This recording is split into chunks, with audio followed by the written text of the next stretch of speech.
Ассалаумағалейкум қазақ елі.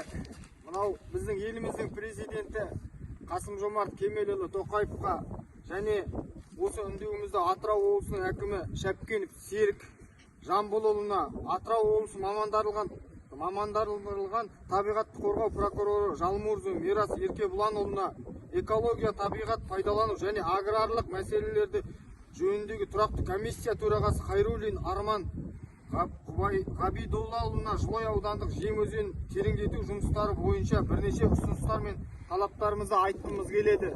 Мынау біздер осы Жем өзенінің бойында тұратын Жылой халқының өзінің пікірі, жан айқайы, биылғы болған көктем суының апатына байланысты жүргізіліп жатырған жұмыстарға қарсылығымызды білдіреміз.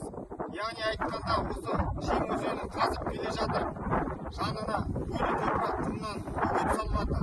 Бұл құмның келтірер зияны Жылой халқына орасан зор экологиялық үлкен апатқа әкелетінін айтып түсіндіргіміз келеді. Осы ауылдың, елдің тұрғыны ретінде бірінші мәселе, мына Жем арнасынан қазылып алынған топырақ екі жағына үйілген жағдайда бұл бірінші жер қыртыстарын, жайылымдарды, шабындықтарды су басу қаупі бар. Және соның іргесінде орналасқан Шоқпартоғай ауылы, Тұрғызба ауылы, басқа да елді мекендерді бораған топырақ басып қалып, үлкен экологиялық апат орасан зор болайын деп тұр.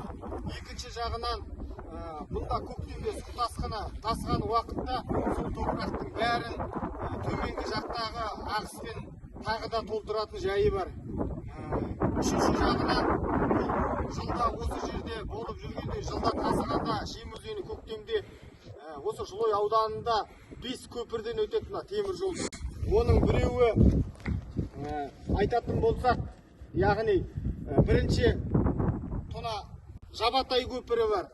Екінші, оның бер жағында Қоңырбай перезінің қасында Қоңырбай деген жерде көпірі бар. Және Уқбай деген көпірі бар. Үшінші, төртінші тұрған, осы өзіміз тұрған Ұлы Жемнің бойында Шоқпартоғай ауылының қасында орналасқан көпірі бар. Бесінші, Сарқырау өзені жергілікті жерде. Соның бойында осы Жемнің бір саласы шығады. Сонда бесінші көпірі бар. Осы 5 көпірден де жылда су тасыған уақытта, яғни толып ағады. Соның бәрін, жағасының бәрін бітеп арналарды. Тек қана биылғы суды осы бір көпірмен өткіземіз дегені тағы да үлкен апатқа келіп соғады. Одан бір көпірге сыймайтын, яғни оны ғалым болмаса да осы жергілікті жердің халқы өте жақсы біліп отыр. Оны сіздер де білесіздер деген ойдамын. Яғни айтқанда, бұл көпірге сыймағандықтан, 5 көпірден өтетін су бір көпірге сыймағандықтан, елді мекендерде жанындағы су қаупі басатын қаупі бар. Және жыл сайын тек жөндеумен тұрған ескі теміржол көпірлері былтырда жөндеуден өтті. Осы үлкен апатқа ұшырап, бұзылатын қаупі толықтай сенімдіміз жалпы.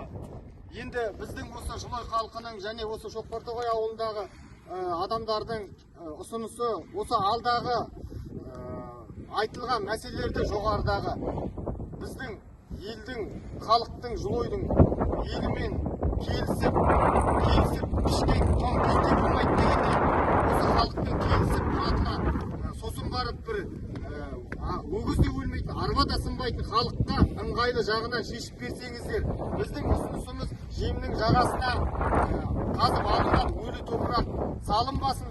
Екінші, сол Жем өзенінен шығатын арналар бар.